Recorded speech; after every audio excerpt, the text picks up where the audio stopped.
কিন্তু নারী দেহ কোনোদিনই সূচি নয়, আর তাই পৌরোহিত্যে নারীর কোনো অধিকার নেই। মিথ্যে কথা। মিথ্যে কথা।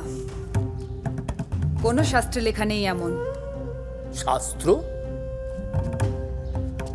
তুমি শাস্ত্রও জানো বুঝি?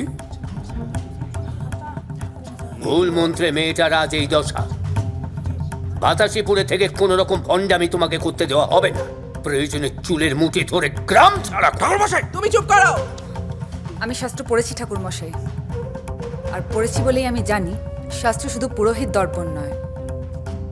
শাস্ত্র মানে বেদ, শাস্ত্র মানে উপনিষদ। আমি ছোট্টবেলা থেকেই জানি শব্দই হলো ব্রহ্ম, আত্মা অবিনশ্বর, এবং সবকিছু শেষে গিয়ে ব্রহ্মে মেশে। আমি সংস্কৃত পড়েছি, ভুলে যাবেন না যে আমি সংস্কৃতের অধ্যাপিকা। তাই কোন হাতে বিল্লপত্র ধরতে হয় যেমন জানি, ঠিক তেমনভাবে আমি জানি গীতার শ্লোকের প্রত্যেকটা কথার ব্যাখ্যা, প্রত্যেকটা মন্ত্রের অর্থ। পুরুষতন্ত্র এবং কুসংস্কার থেকে পৌরোহিত্যকে মুক্ত করাই হচ্ছে আমার কাজ। কলেজে পড়ানো আর পৌরোহিত্য কিন্তু এক জিনিস নয়। মাসের ওই 5 দিন ব্যবসায় কি কোনো সাগরেদ আছে?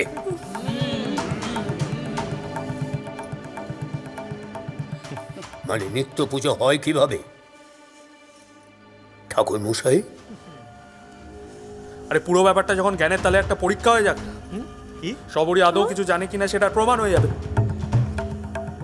পরের মঙ্গলবার তাহলে আপনার সাথে একটা তর্জা হয়ে যাক। কি বলছে? কি বলছে ঠাকুর মশাই? আপনাকে বলছি। কোনো মেয়ে ছেলের সঙ্গে তর্জায় আমি রাজি হতাম না বিক্রম, কিন্তু এই অপমানটারও তো একটা যোগ্য জবাব দিতে হবে। না হলে তোমাদের বাড়ির নিত্য পুজো না হয়, এরপর থেকে কোনো মেয়ে ছেলে দিয়ে করিয়ে নিও। সূচি অসুচির প্রশ্ন যখন আপনাদের নেই, তখন কথা তো হয়েই গেল ঠাকুর মশাই। দাদা, আমি একটা কথা বলি? হ্যাঁ বলো। কথাটা যখন আমাকে নিয়েই হচ্ছে, তখন আমারও একটা কথা স্পষ্ট করে বলে দেওয়া দরকার। দরজা হবে। কি বলছে? আর সেই দরজায় যদি আমি হেরে যাই, আমি আর কোনোদিনও পৌরোহিত্য করব না। কিন্তু ঠাকুরমশাই, আপনি যদি হেরে যান, তাহলে শুধু নিত্য পুজো নয়, বাতাসিপুরের শ্যাম সুন্দরের মন্দিরের পুজোও করব আমি।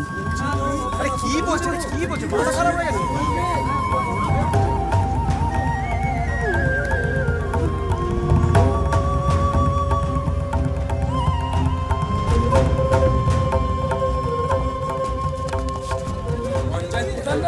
ও যে